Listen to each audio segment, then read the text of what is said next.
Indonesia berada di peringkat ke-8 kasus positif COVID-19 tertinggi di kawasan Asia yang mencapai lebih dari 100.000 kasus. Satgas Penanganan COVID-19 mencatat 59 perkantoran di Jakarta kini menjadi klaster baru dengan 375 orang dinyatakan positif terpapar virus corona.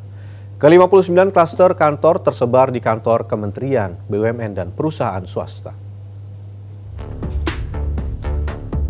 Pemerintah Provinsi DKI Jakarta mengidentifikasi penyebaran COVID-19 di pusat-pusat belanja atau mal di ibu kota.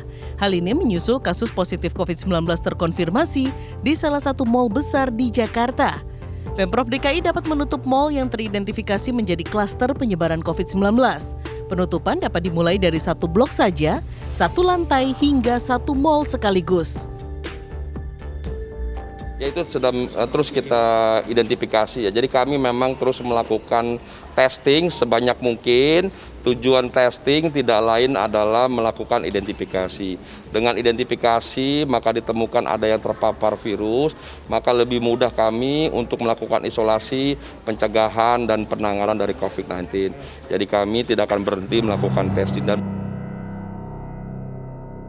Selain mewaspadai penyebaran di pusat perbelanjaan, kawasan perkantoran di DKI Jakarta juga menjadi klaster yang perlu diantisipasi. Dinas Kesehatan DKI Jakarta mencatat 59 kantor terpapar COVID-19 dengan 357 orang terkonfirmasi positif COVID-19.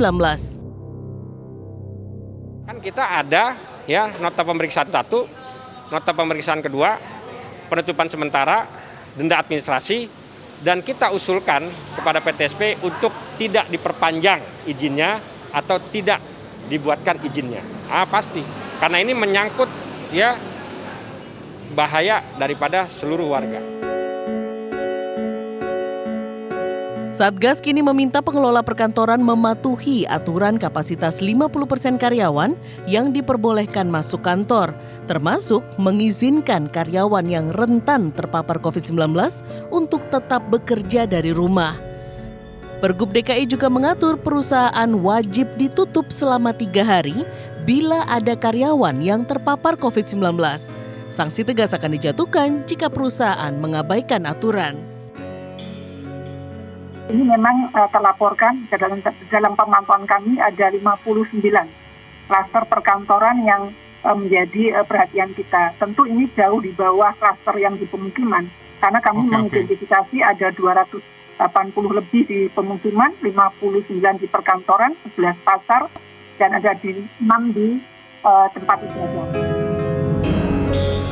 Munculnya klaster baru membuat zona resiko tinggi atau zona merah COVID-19 kini melonjak drastis. Kalau semua penduduk, paling tidak 80% penduduk, patuh untuk mematuhinya. Ya, ini yang perlu disadari. Yang tidak, ini yang terjadi pada 100 tahun yang lalu juga sebelum ada vaksin, belum ada masalah yang lain. Pandemi Spanish flu waktu itu bisa dikontrol selama 2 tahun ya.